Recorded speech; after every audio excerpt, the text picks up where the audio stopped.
We are backstage at Free Radio Live 2014, joined on our lovely green sofa by the bloke who's going to kick it all off for us tonight, Ed Sheeran. Hello. Hello. Welcome to Free Radio Live. Fantastic to have you here. Yeah, it's nice to be here. It's lovely. It's going to be an amazing night.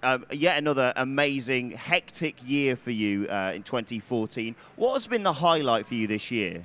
The highlight for me, before we booked Wembley Stadium, we were taken into it to have a look around, and that was probably the highlight, just walking onto the pitch and seeing it for the kind of, not first time, but empty. It was good. Well, exactly. Knowing that you're going to be performing there is going to be amazing. And 3 nights as well. Now, obviously, with your performance style, we've seen you before on big stages and in big arenas. And, even with your tour when it came here, you like to just be on your own and have your guitar and, have your effects and all stuff set up. Are you going to do that at Wembley? Because that is a massive arena. Or would you have, like, pyros and a band No, now? I think, if I get a band and I get pyros, I'm going to be competing with everyone that has bands and pyros, which is something I probably can't do at this stage. But I think, the one-man show, that's my thing that I do well, I guess. And I don't want to change it for Wembley. I think play to your strengths.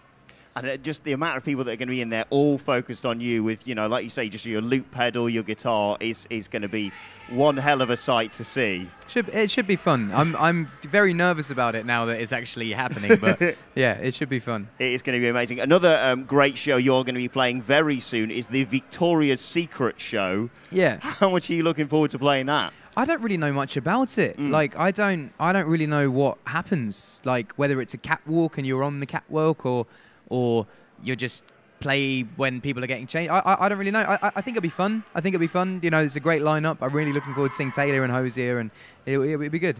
And I've spoken to people before who've played there, and they say whether on stage or backstage, it is one hell of an experience. So it'll be a memorable one, nonetheless. I'm sure, yeah.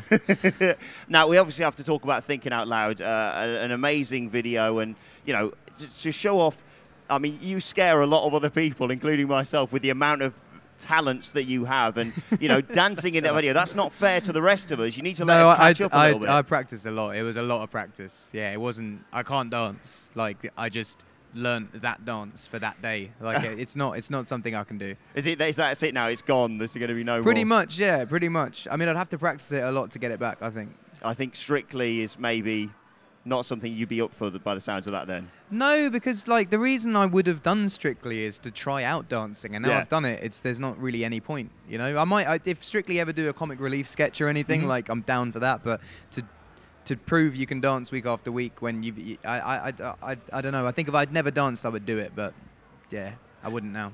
Band-Aid 30, of course, was recently as well. What was it like being involved in a project like that? What was the whole day like? I had a gig in Germany that evening, and a gig in Germany the day before, so I literally flew in, did my part, and flew out. But it was a very surreal experience. You're kind of with the whole iTunes Top 20 in a room. Yeah. Very, very odd. I, thankfully, when I sung my bit, was only singing to the producer and Chris Martin and I think Sinead O'Connor. But when everyone else sung, they sung to everyone. So it was a bit kind of... who can sing the best? Yeah, and no there was pressure in that. A lot of riffing, I think. Yeah, just trying to go all over the scales or something. But you would if you're there with your peers, you want to show you can sing. And it's not the only work on a song with someone else that you've done recently. I could not get enough of the footage of you in a pub with Wayne Rooney singing the A-Team. Yeah. How did that come about? Was that just after one of your gigs? Yeah, Rooney came down to a gig. And he said, "Do you want to go out afterwards?" And I said, "Let's rent a pub," because clubs are just neither of our cup of tea, I think. Yeah. So yeah, he rented a pub. We went in. It was a wicked night, actually. It was really, really cool. But like, at some point, the guitar came out and a sing-along had to happen. What was that like being in one of the? Because that's a very even for you, that must have been a bit of a surreal experience. Yeah, it was, but I think you just have to kind of embrace that experience. He had all of his mates there, I had all of my mates there. It wasn't just like a celebrity fest. Yeah, it was exactly. Like, it was just 2 blokes with their mates having a drink, I guess. It was a very enjoyable watch nonetheless. And you met Samuel L. Jackson a while back, I saw. Yeah, That must have been one hell of a moment. He got the tube to my gig. Did he? He got the tube and he just sat there with his hat down. And then when I walked in my dressing room, he was just sitting in there, flicking through a tour program and looking at T-shirts. And the first thing he said to me is like, "Can I have this?" And pointed to a T-shirt. And I was like, "Yeah, I guess so." And he's like, "Thanks." And then just carried on flicking through it. And it was about 5 minutes of me sitting there until he suddenly closed it. And then we started speaking. It was a very surreal experience. Especially being in your dressing room. And then he took a selfie with me. I was so scared to ask him for a picture. I was like, "Do I ask him for a picture?" And then he just got out his phone and took a selfie. And I was like, "Right, I'm getting out mine now and taking a selfie."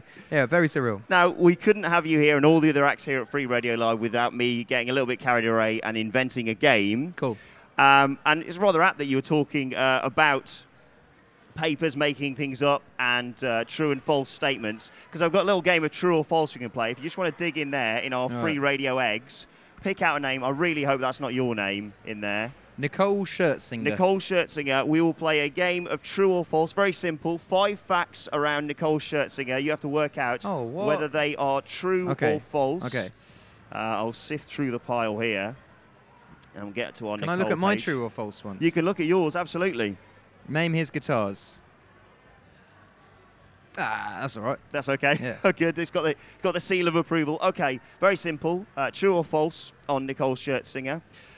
True or false, Nicole Schertzinger loves a night at the bingo. I reckon that's false. You would say she's more... I'd say Nicole... I reckon Nicole likes to go for a good kebab with Louis, yeah. Well, she may go for one afterwards because it's true. She loves a good night at the bingo. Good lass. According to the internet, anyway. That's what I'm going on. Good true or false, Nicole Schertzinger's mum was a professional hula dancer. I'll say false, because you want me to say true. I do. Yeah. And true is correct. Really? This is why the reason I found out some of these is they are so ridiculous, and they're actually true. True or false, Nicole Schertzinger is better than Lewis Hamilton at scale electric. Yeah, I don't know if they even have scale electrics in America, so probably not.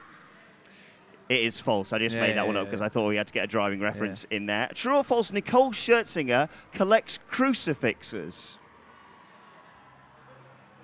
Yeah, I think that's false, because I don't... You'd think if she collected them, she'd wear loads of them. I reckon she probably only has a small one. Well, you'll have to look in her dressing room, because that one is true as well. Maybe we'll get her one, a Free Radio branded crucifix. That wouldn't be weird at all. And finally, true or false, Nicole Schertzinger is allergic to coconut. It's her one rider demand. To not have coconut. See, that's ridiculous as well. I'm going to say true. That is false. Oh, so you got one right. So I got 1 in 5. Thankfully, we have one last question where you can score 3 points on this. Of course. So I found out a fact about you, which I really hope... Well, I know this one is true, actually. And I asked Free Radio listeners which of the acts they thought at Free Radio Live this fact was about. We asked Free Radio listeners which act at Free Radio Live 2014 had a YouTube series seeing how much food they could fit in their mouth. Now, obviously, that was something you did a long time ago. But who would Free Radio listeners think that was actually about? Ollie Murs. You say Ollie Murs. Say Ollie Murs. It is, in fact, Rixton. Oh, I was going to say that originally. I was going to say that originally. We'll give you a half a point. No. I stuck with Ollie. Okay. It's just that seems like the type, that's the type of thing that me and Ollie would bond over. Okay. How much food you can fit in your mouth. I'll mention that when he pops by a bit later on.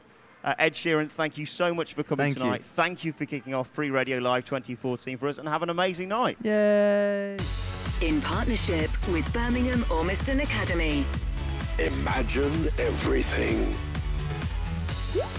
Never a dull moment. Free Radio.